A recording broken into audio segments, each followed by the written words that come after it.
ತುಂಬ ವಿಶೇಷವಾದ ದಿನ. ಏಕೆಂದರೆ ಯಾವ ದೇವ್ರಿಗಿಂತನೂ ಮೊದಲು ಗುರುಗಳನ್ನ ನಾವು ತುಂಬ ಆರಾಧಿಸ್ಬೇಕಂತೆ. ಎಲ್ಲೇ ನಮ್ಮ ಬೆನ್ನ ಹಿಂದೆ ಗುರು ಇದ್ದರೆ ನಮಗೆ ಶ್ರೇಯಸ್ಸು ಯಶಸ್ಸು ಅಂತ ಹೇಳ್ತಾರೆ, ಹಿಂದಿನಿಂದನೂ ಹೇಳ್ತಾ ಇದ್ದಾರೆ. ಹಾಗೆ ಇವತ್ತು ನೀವು ನೋಡ್ದಂಗೆ ಎಲ್ಲರೂ ಸಾಯಿಬಾಬಾ ಮಂದಿರಕ್ಕೆ ಹೋಗ್ತೀರಾ, ರಾಘವೇಂದ್ರ ಸ್ವಾಮಿ ಮಠಕ್ಕೆ ಹೋಗ್ತೀರಾ. ಅವರವರ ಮನೆಯಲ್ಲಿ ಯಾವ್ಯಾವ ಥರ ಪದ್ಧತಿ ಇರುತ್ತೆ ಅದನ್ನು ಮಾಡ್ಕೊತ ಬರ್ತಾಯಿದ್ದೀರ. ಹಾಗೆ ಇಲ್ಲಿ ನಮ್ಮ ದೀಪಕ್ ಗುರೂಜಿಯವರ ಮನೆಯಲ್ಲಿ ಪ್ರತಿದಿನ ಗುರುವಾರನೂ ವಿಶೇಷವಾದ ಪೂಜೆ ಇರುತ್ತೆ. ರಾಘವೇಂದ್ರ ಸ್ವಾಮಿಯ ಆರಾಧಕರು ಅವರು ಎಲ್ಲರ ಥರ ಅವಧೂತರ ಥರ ಏನೋ ಒಂದು ವೇಷ ಭೂಷಣ ಮಾಡಿಕೊಂಡು ಇರೋ ಥರ ಅಲ್ಲ, ಸರ್ವೇ ಸಾಮಾನ್ಯರಾಗಿರ್ತಾರೆ. ಅವರು ಸಂಸಾರಸ್ಥರು, ಅವರಿಗೂ ಮಕ್ಕಳಿದ್ದಾರೆ. ನಿಜವಾಗ್ಲೂ ಅವ್ರನ್ನ ನೋಡಿದ್ರೆ ಗುರುಗಳು ಅಂತ ಅನಿಸಲ್ಲ, ಅಷ್ಟು ನಮಗೆ ಆತ್ಮೀಯವಾಗಿ ಸಮಸ್ಯೆಗೆ ಪರಿಹಾರವನ್ನು ನೀಡ್ತಾರೆ. ನಿಮಗೆಲ್ಲ ತಿಳಿದಿರಂಗೆ ಎಲ್ಲರೂ ನೊಂದವರೇ ಬರೋದು ಗುರುಗಳ ಹತ್ರ, ದೇವ್ರ ಹತ್ರ.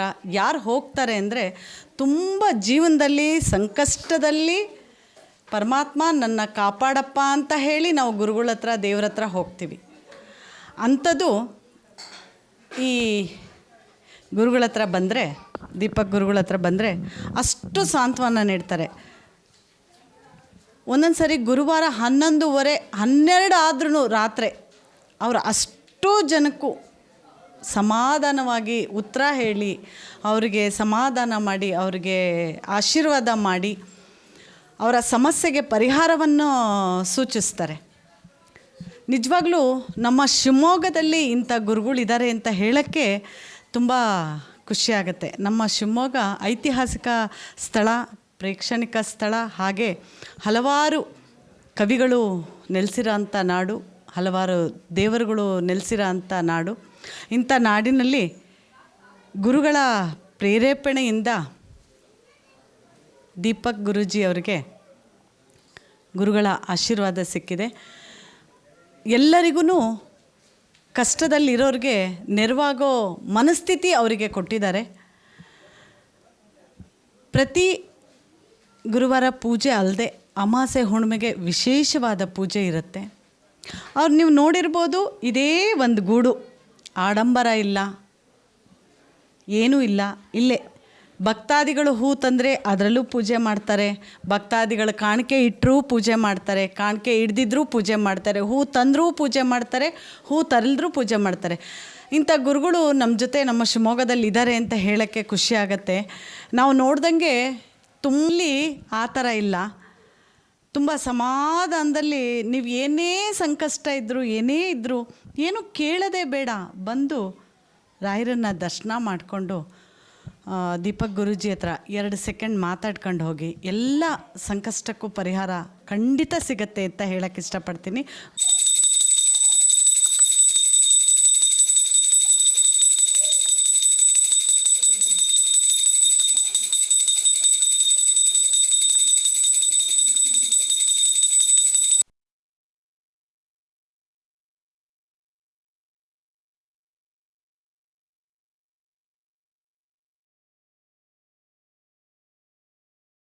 ಅವರು ರಾಯರ ಆರಾಧನೆಯನ್ನು ಮಾಡಿದ್ದಾರೆ. ಭಗವಂತ ನಮಗೆ ಜೀವನದಲ್ಲಿ ಏನೇ ಕೊಟ್ಟರೂ ಕೂಡ ನಾವು ಅದನ್ನು ಸ್ವೀಕರಿಸಬೇಕು. ಕಷ್ಟ ಕೊಟ್ಟರೂ ಆಗಲಿ, ಸುಖ ಕೊಟ್ಟರೂ ಆಗಲಿ, ಏನೇ ಕೊಟ್ಟರೂ ಸ್ವೀಕರಿಸಬೇಕು. ಹಾಗೆ ಭಗವಂತನ ಆರಾಧನೆ ಇನ್ನು ಮುಂದಿನ ದಿನಗಳಲ್ಲಿ ಇನ್ನೂ ಚೆನ್ನಾಗಿ ಮಾಡೋಣ, ನಾವೆಲ್ಲರೂ ಕೂಡ ಕೈ ಜೋಡಿಸೋಣ ಅವ್ರಿಗೆ. ಭಗವಂತ ನಮ್ಮ ಕೈ ಬಿಡಲ್ಲ ಅಂತ ಹೇಳ್ತಾ ನನ್ನ ಮಾತು ಅಂತೇಳಿ ಭದ್ರಾವತಿ ತಾಲೂಕು ಮೈದೊಳಲು ಗ್ರಾಮ. ನಾನು ಇಲ್ಲಿಗೆ ಬರೋಕ್ಕೆ ಹೆಚ್ಚು ಕಡಿಮೆ 1.5 ವರ್ಷ ಆಯಿತು. ನನಗಿಲ್ಲಿ ಬಂದಮೇಲೆ ತುಂಬ ಒಳ್ಳೆಯದಾಗಿದೆ, ಆಗ್ತಾನೂ ಇದೆ. ಹಾಗಾಗಿ ನನ್ನ ಕಡೆಯಿಂದ ನನ್ನ ಫ್ರೆಂಡ್ಸ್ಗಳೆಲ್ಲ ಬರ್ತಾಯಿದ್ದಾರೆ. ಎಲ್ಲರಿಗೂ ಸಹ ಒಳ್ಳೆಯದಾಗ್ತಾಯಿದೆ. ಎಲ್ಲ ರಾಯರದ್ದು ಕೃಪೆ, ಅವಧೂತರದ್ದು ಒಂದು ಆಶೀರ್ವಾದ ಅಂತ ನಾವು ಮೈದೊಳ್ಳಿಂದ ಬರ್ತಾಯಿದ್ದೀವಿ. ಮೈದೊಳಲು ಅಂತ ಭದ್ರಾವತಿ ತಾಲೂಕು. ನನಗೆ ನನ್ನ ಹಳೆಮಯ ಹಬ್ಬಿದ್ದಾನೆ ಇಲ್ಲಿ, ಅವ್ರ ಕಡೆಯಿಂದ ಇವರೆಲ್ಲ ಪರಿಚಯ ಚೆನ್ನಾಗಿ. ಹಾಗಾಗಿ ಇಲ್ಲ, ನನಗೆ ಸ್ವಲ್ಪ ಅವಾಗ ನನ್ನ ಮಗನ ಹೆಲ್ತ್ ಪ್ರಾಬ್ಲಮ್ ಇತ್ತು. ಆಮೇಲೆ ಕೆಲವು ಸ್ವಲ್ಪ ಸಮಸ್ಯೆಗಳಿದ್ವು, ಅವೆಲ್ಲ ಕ್ಲಿಯರ್ ಆಗಿದೆ, ಬಗೆಹರಿದಿದೆ. ಅದೇ ಥರ ನನ್ನ ಫ್ರೆಂಡ್ಗಳು ಸುಮಾರಿದ್ವು, ಅವರು ಎಲ್ಲ ಹಿಂಗೆ ವಿಚಾರ ತಿಳಿದ ಮೇಲೆ ಬಂದಿದ್ದಾರೆ, ಅವರಿಗೂ ಒಳ್ಳೆಯದಾಗಿದೆ. ಇಲ್ಲ, ಯಾಕೋ ಒಂಥರ ಏನೋ ಮನಸ್ಸಿಗೆ ಸಮಾಧಾನ ಆಯಿತು ಇಲ್ಲಿ ಬಂದ ಮೇಲೆ. ಅವ್ರ ಹತ್ರ ಮಾತಾಡಿದ ಮೇಲೆ ಸ್ವಲ್ಪ ಸಮಾಧಾನ ಆಯಿತು. ಅವರು ಕೆಲವು ಧೈರ್ಯದ ಮಾತು ಹೇಳಿರು, ಅದಾದ ನಂತರ ಕೆಲವು ಮಾರ್ಗದರ್ಶನ ಹೇಳಿರು. ಒಂದು ಏನೋ ಅವ್ರದ್ದು ರಾಯರದು ಕೃಪೆ ಅಂತ ಅಂದ್ಕೊಂಡು ನಾವು ಅವ್ರು ಹೇಳ್ದಂಗೆ ಕೇಳ್ಕೊಂಡ್ವಿ, ಅನುಕೂಲ ಆಯಿತು. ಇಲ್ಲ ಆ ಥರ ಏನಿಲ್ಲ, ಅಪ್ಪಣೆ ಗಿಪ್ಪಣೆ ಎಲ್ಲ ಎಂತ ಇಲ್ಲ. ಏನೋ ಅವರಿಗೊಂದು ಶಕ್ತಿ ಅಂತ ಅನ್ಬೋದು ಅಷ್ಟೇ. ನನಗೆ ಅನುಭವ ಆಗಿದೆ. ನಾವು ಬಂದಾಗ ಮಾಮೂಲಿ ಅವರು ಎಲ್ಲ ನಮ್ಮಂಗೆ ನಾರ್ಮಲಾಗಿ ಇರ್ತಾರೆ. ಹಂಗಂತ ಏನು ಅವ್ರೇನು ದೊಡ್ಡ ಪೂಜೆ ಪುನಸ್ಕಾರ ಅದನ್ನು ಮಾಡಿರಿ ಇದನ್ನು ಮಾಡಿರಿ ಆ ಥರ ಈ ಥರ ಅಂತ ಏನು ಹೇಳಲ್ಲ. ಹಾಗಾಗಿ ನಾವು ಕೆಲವು ಕಡೆ ನೋಡಿದಕ್ಕೆ ಅಲ್ಲಿಗೂ ಇಲ್ಲಿಗೂ ತುಂಬಾ ಡಿಫ್ರೆನ್ಸ್ ಇದೆ.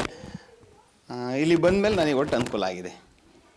ಸಮರ್ಪಯಾಮಿ ಆವಾಹಯಾಮಿ ಆದರಂ ಸಮರ್ಪಯಾಮಿ ಸ್ವಾಗತಂ ಸುಸ್ವಾಗತಂ ನಿಮ್ಮನೆ ಕರೆಯೋದು ಸ್ವಾಗತಂ ಸುಸ್ವಾಹ ಫಲಾವಕರ್ಷಣ ಸ್ನಾನಂ ಸಮರ್ಪಯಾಮಿ ಫಲಾವಕರ್ಷಣ ಸ್ನಾನಾನಂತರ ಚೀರತ್ರ ಓಂ ಜನ್ನೋ ದೇವೀರವಿಡ್ಡಯ ಆಭವಂತು ಅಜ್ಞಾನಮ ಜಸ್ಯಾಜಮೇನ್ಯಾಜನಮ ರುದ್ರ ಪ್ರಣೀತೌ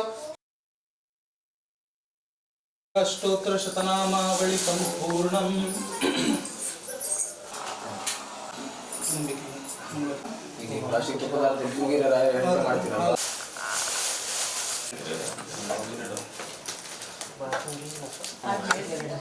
ಹೇಳಿ ಸಗಣಿ